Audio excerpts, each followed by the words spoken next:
Hey everyone, welcome back. Hope you're having a fantastic day so far. So with the new bill reaching headlines, coming to the forefront, which would increase benefits for a lot of Social Security beneficiaries by close to $500 per month, I think a lot of us are probably forgetting about another bill that was also released this year, which in my opinion at least might even be better than this one. So we're going to be going over why I think that is and kind of comparing the two bills, and then also going over a wild card, which in the end might actually be the one that ends up passing. But before I go ahead and dive into the main content of today's video, if you wouldn't mind helping me out real quickly by just giving this video a like, that just helps out with the good old YouTube algorithm, and also consider subscribing to my channel if you have not already. Okay, so of course, we did have a new bill that was re-released, of course, this year by John Larson. It was called the Social Security 2100 Act. And in this bill, it would actually increase benefits by close to $500 every single month for a lot of beneficiaries of Social Security. It wouldn't be everyone, but it would be a select group of people. And it would also solve in part, a little bit of these whole solvency issues. So right now, as we know, come, let's say 2032 or 2033, we're going to have a huge issue on our hands where if no bill involving Social Security and fixing the problem that we have as far as the solvency goes, if nothing is done, everyone receiving Social Security benefits, whatever you're receiving that year, you're going to receive a 25% cut in your benefits. So if you're receiving $2,000 per month, you're going to be receiving a cut of $500 all the way down to $1,500. Now, I don't know about you, but to me, that is just unacceptable. Something definitely needs to be done. So we do have some different plans out there. Of course, the one that we've been hearing about a lot recently is, of course, that one by John Larson, the Social Security 2100 Act. And like I mentioned, for a lot of beneficiaries, they would actually be receiving an increase of close to $500 per month. So we're going to be quickly recapping that bill and then comparing it to the other one that I think a lot of people are probably forgetting about, which again, in my opinion at least, is probably better than this one by Larson. So in the Social Security 2100 Act, first off, it would protect against inflation. So every single year, as we know, we usually receive some sort of an increase if inflation is taking place. Right now, we use a model called the CPIW, but Larson actually wants to change this over to another one called the CPIE, which is usually, it kind of makes up expenses that seniors usually pay for more, such as healthcare. It evaluates that in a much higher model. So we can actually look up on the screen here. We have a chart that compares the CPIE and the CPIW over the years. And we can see which years the CPIE is higher and in which years the CPIW is higher. So we can see in the red line is the CPIW. That is what we're using right now for the cost of living adjustments. But Larson wants to change this over to the CPIE, which is the blue line. Now, you can see in a lot of years the CPIE is actually higher, and on average, it actually is higher by around 0.2% on average every single year. But keep in mind, there are also some years where the CPIW is higher than the CPIE. So that might be an argument of not doing it that way, because if we change it over to CPIE and then all of a sudden the CPIW ends up being higher every single year, you're kind of, getting the bad treatment of things, changing over to another model where you're actually going to be getting less. So they might be leery on changing that. Now, in addition to that, of course, the most popular thing in this bill is that the new special minimum benefit would be set to 25% above the federal poverty level. So this is where you're going to be receiving close to a $500 increase. We're going to quickly do the math here. So right now, if we find what the federal poverty level is for 2023, we can see that for individuals, it is $14,580. And according to Smart Asset, for someone with 30 years of coverage, 30 years of working, their special minimum benefit is $1,033.50. And over the course of a year, that's $12,402. That's not a whole lot of money. That is actually $2,178 below the federal poverty line. Like, how are you supposed to survive on that low of income? So that's why they want to raise that to 25% above the federal poverty line. And if they were to do that, and this bill were to actually pass Congress and be signed into law, they would then receive $18,225, which would be an increase from what they're receiving now of $5,823 or $485 more per month. That's almost $500, like I mentioned. That would obviously be very much life-changing to be receiving around $485 more per month if you're currently receiving the special minimum benefit.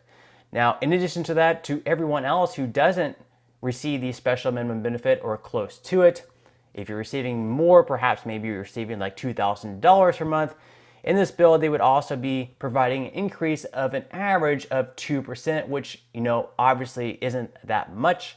For example, if you're receiving like $2,000 per month right now, if you were to receive a 2% increase, that would just be a $40 increase, so not really all that substantial. Now, of course, in addition to that, it would create some sort of solution to the solvency issue, although it really doesn't do a whole lot. On his website, he does mention that it would increase the solvency date by 9 more years, all the way out to 2044. There are other websites that say this would only increase the solvency out to 2039. So that's probably the biggest issue with this bill, is that it really doesn't push the solvency date out that far. So then let's say, 2030s come around, we're right back to, perhaps having a benefit cut of 25% if nothing is done. So obviously that's going to be a huge issue, and maybe we would have to cut benefits at that point. So now moving on to the bill that I think a lot of people are forgetting about. This one is created by Bernie Sanders and also supported by other Democrats such as Elizabeth Warren. And in this bill, I think it's probably even better than Larson's. And I'm going to explain why I think that is the case. So just like Larson's bill, they would also be increasing the special minimum benefit to 25% above the federal poverty line. So just like in Larson's bill, for people who are receiving the special minimum benefit, you would also be receiving an increase close to $500 every single month. It does a whole lot more as well. And unlike Larson's bill, where it only extends the solvency date out maybe another 10 or 15 years, in this bill, it would actually extend the solvency of Social Security for 75 years. So it would push the solvency date closer to 2100, where we really wouldn't have to worry about what's going on until, several decades down the line. So I think this bill beats Larson's bill by a large margin, just because of the fact that they are pushing out the solvency date. And also, one more fact is that it would increase benefits for all Social Security beneficiaries across the line by $200 per month. So like in Larson's example, for everyone else, they're only receiving a benefit increase of around 2% for everyone else not receiving the special minimum benefit. But under Bernie Sanders' plan, everyone would receive a $200 boost. So instead of maybe only receiving $20 or $40 more per month, you'd be receiving $200 more per month. So the special minimum benefit would also be climbing by 25% above the federal poverty level, which would be close to a $500 increase. And then for everyone else, they would be receiving $200 more per month. So this bill, by a wide margin, I think is a lot more generous for people who are receiving Social Security benefits. And in my opinion, really, beats Larson's bill. So I think a lot of us are probably forgetting about that one because that one was reintroduced earlier this year, whereas Larson's bill was a lot more recent. And of course, just like in Larson's bill, Bernie Sanders' bill would also change the way in which the cost of living adjustments are calculated over to the CPIE method as well. And if we actually look at polling by Data for Progress, Bernie Sanders' bill, the Social Security Expansion Act, is actually extremely popular, not just among Democrats, but also among Republicans as well. You can see the polling up here, and it shows that 62% of Democrats strongly support the bill, 23% somewhat support it. And then also among Republicans, we have 35% of Republicans strongly supporting the bill and 37% somewhat supporting the bill. And, it's something where we have voters on both sides of the aisle strongly supporting this bill.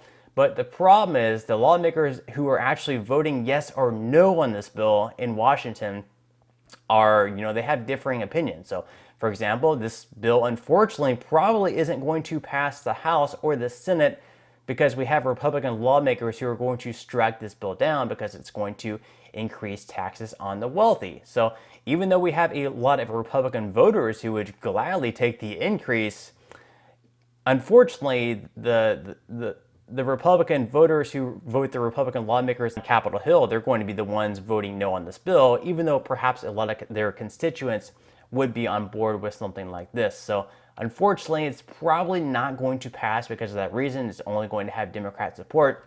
And that's where we sort of come to our wild card. And that's a bill that's actually a bipartisan bill by Bill Cassidy and Angus King. It's not yet in the form of a bill. They're just kind of coming up with different ideas right now. It's called the Big Idea, but essentially they would borrow $1.5 trillion. They would invest it into the U.S. economy, let it grow for 70 years, and from there they would use that money to pay off the debts, and then they would also use that money to fund the Social Security Trust Fund. That way it would be solvent for a long period of time.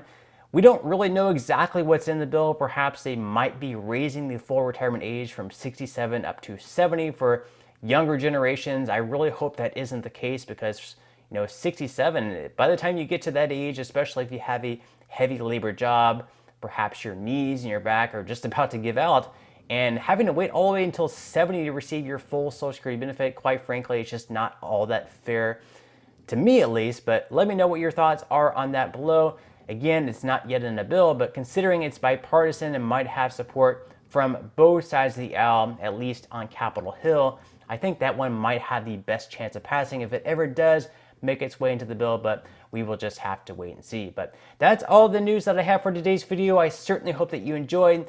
If you did, again, I would greatly appreciate if you could give this video a like. Consider subscribing to my channel if you have not already, and I will see you in the next video.